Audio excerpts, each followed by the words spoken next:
expressing or saying Right. this or that. It was about freedom of speech, actually. It was exactly. And in fact... Just hauled off by the goons. And, yeah, the number 2 person, when he disappeared, and we now know was assassinated because now we have the behind-the-scenes, informants that, told the reporter, yes, he's definitely died, and this is how it happened, and this is how he was buried, and blah, blah, blah.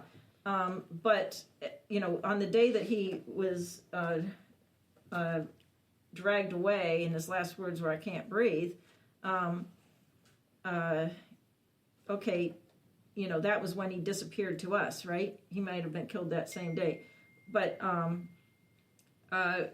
2 weeks prior to that, he had, in one of his underground internet radio shows, which is pretty much like your podcast, he had left these last words, which were just chilling. It was like the Martin Luther King, I, can see the promised land. I'm not going to make it there. He said, I have only this little radio show. I don't have weapons. All I can do is talk to you. And for that, they're trying to shoot at my head. They're trying to kill me. And we found it. We translated it into English. And every time, I needed to prove that, and he said the king is trying to shoot at my head because I'm, just because all I'm doing is talking. Okay, every time that would, become relevant, I would just pounce and say, link to this. It's translated right here. Here's the clip. Right. Here's the translation. And so I was able to show that to a lot of people, including a reporter at the Washington Post when the the 3rd, 4th, and 5th person were assassinated. And so if you go to the Washington Post article, I think you can still click through to that and see where I translated that. And so it's just really important to record all this stuff, or it will just be like it never happened. Well, I'm amazed because of your ability to translate things into English. Well, I have a lot of informants. I would never have known this if I didn't have the whole Thai Alliance for Human Rights calling me and saying, "Did you realize?" Wow. Okay, and so it's all possible to get all this done with all the people on the committee. Right, at that and so time. Right. Well,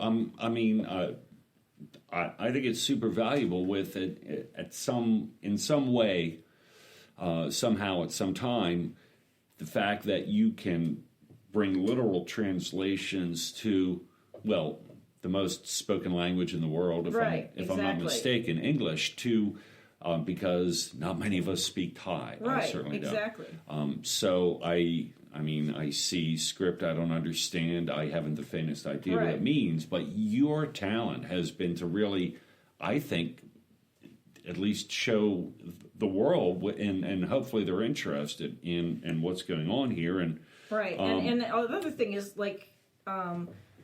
A lot of people say, "Oh, it's a different culture. We shouldn't be involved." No, if you meet these people, the first time I met them, it's like, "Oh, these people are my soulmates," And these are people who greet each other with brothers and sisters who love democracy. Now, do Americans call each other people who love democracy? I don't think it's ever happened to me in my life where even at a political rally, someone said, "Oh, all of you who love democracy, cheer." No, it doesn't happen. And the Thai people who love democracy really love democracy. Well, the importance of the freedom of speech, and it's not hard to look back at history, things we've talked about on this show before. When the Gutenberg printing press was invented, certain areas it was allowed, certain areas it was strictly forbidden. You had authoritarians even preventing people from being able to read and write. Then, of course, you had book burnings, and there were penalties for saying this or saying that, and there still are in North Korea. And so much the equivalent is happening in Thailand, but some would also say in many other parts of the world about regarding free speech. And the other, I think, notable point in history about just the importance of free speech is the destruction of the Library of Alexandria. And anyway, I don't want to. You have so much good information to share. I feel small by pointing to really old, boring philosophy stuff when you're actually acting and making things happen. And one thing that Dr. Kingdon, the one who recruited me into this whole thing, he kept emphasizing, got to have a database, got to have a database, got to have a database. And finally, I realized why we have to have a database. Because, if it's not written down somewhere, it's forgotten. There could be massacres that happened, and they will just be lost from history. Is someone keeping track of this? Yeah, and if you're not allowed to keep track of it, it totally gets lost. And even people, like even the fact that one of the guys just got out of jail, his name is Somyat Pruksaka Samesuk.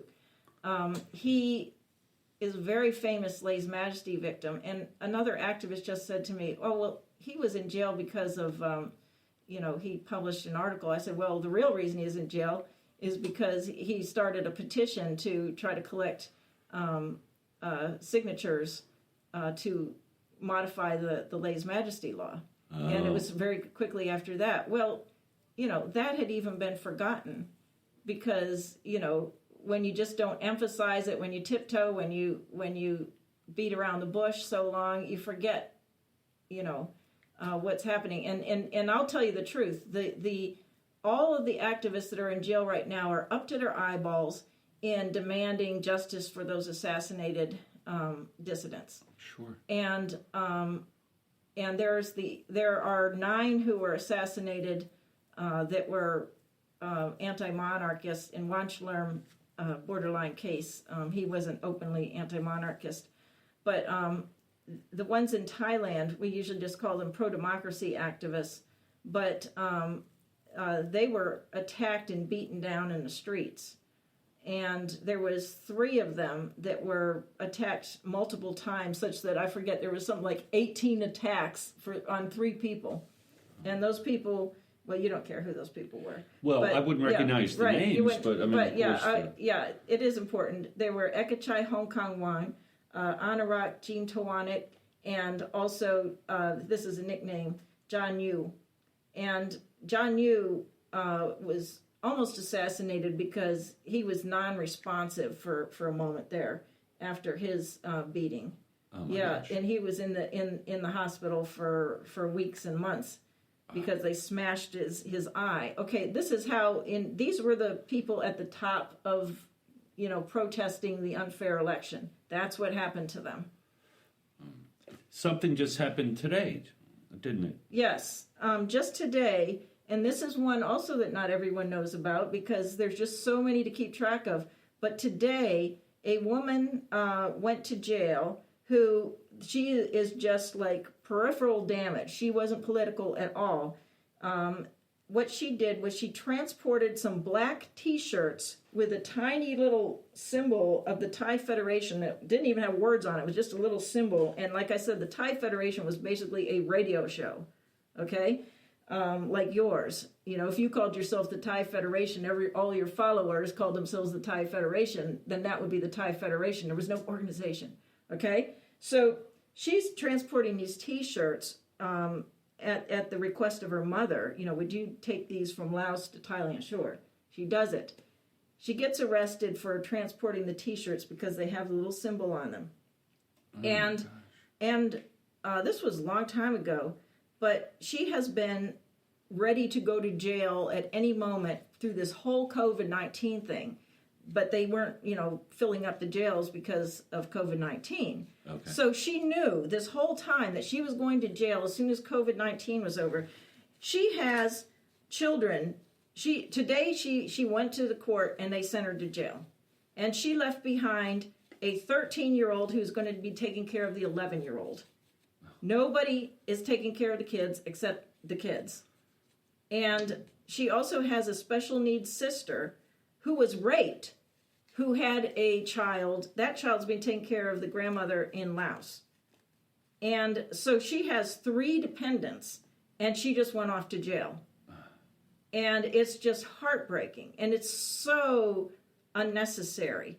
And, I mean, this is how evil it is. The fact that Port's in jail, even though he needs diabetic food, he can't feel his toes, so he's not supposed to be wearing flip-flops. He spends most of his time laying down. They don't have beds. Okay, nobody can even tell the parents that Port is getting medical care in prison. So his family bought whatever medicine he was on at the last, moment. They bought a supply of that, gave it to him, but he's supposed to be reevaluated on a constant basis so that he doesn't, go down the drain. And so they took somebody who nearly died, who a year ago looked like a skeleton with skin. He regained his weight. They threw him in jail. And nobody can visit him. And these are the same people who tried to kill 8 of his friends and succeeded. And so, this is how blatantly not about Lay's Majesty it is. It's about oppression. It's just about straight up oppression. When you first hear this word Lay's Majesty, you think, oh, well, that's something I could go along with. I'm not going to shout insults against the king in the streets. I think I could follow that rule. But King Bhumibol, the former king, which was so beloved and everything, he became king because his brother was shot. His brother was shot. They were like age 18 and 19. And the top theory of what happened is that the two of them were playing with guns. Bhumibol actually shot his brother. Wow. I mean, I think for the average person, majesty has a much better ring to it than heartless dictator. Right, exactly. I mean, if I had to pick between the two, I'd say, well, I'd go with majesty. Well, actually, I was instrumental in changing that word because it used to be Lèse Majesté with all kinds of, art marks and you couldn't pronounce it, you couldn't spell it, you couldn't write it, and it gives it too much dignity. And so I always say Lèse Majesté, and I'm going to spell it with a Y at the end of Majesty. And the other thing I said is there's no more majesty to Lèse because the king has a harem of 20 concubines, and he has a wife. This is his 4th wife, and this as soon as he got her, about a couple months later, he promoted another girlfriend to royal consort, and then a few months after that, he demoted her and threw her in actual prison. Then he brought her out and met her at the airplane. She was flown to Germany where he was living. That's no way to run a government. And he met her wearing a crop top, which is his kinky thing. Oh my and gosh. So, in other words, she's a slave. Right. Wow. Well, it's clear to, it doesn't sound surprising that, in Thailand, unfortunately, as in many other places, and democracy is coming so slowly to the world, and we could talk some more about that on the other side of our break. Mm-hmm. And I'm hoping that the listeners will feel a bit inspired and find out what is happening in Thailand. You can do an awful lot from outside of Thailand for Thailand, as is the living proof right here. Well, I've got a unique position, but what I want to say to the viewers is watch out for what's happening in the United States. Watch out for what's happening in the United States, because same thing here. You think we're special? We're not special. I've already seen one country that I care about go down the tubes, and it can happen here. There's no God watching over us, making sure that this isn't going to go all down the tubes. Well, okay. Well, thank you very much. That is an amazing segue and lead up to our third segment, and so we will take a pause for the cause and get right back to you on Andy's Philosophy Corner. And welcome back to Andy's Philosophy Corner. Again, we are discussing freedom of speech, and we are discussing tyranny, specifically in the country of Thailand. So I think most of us understand freedom of speech, and sure, there are some limitations here and there. In the United States, we have civil law about libel and about slander if something is said or written But that's just civil law. We're fortunate in this country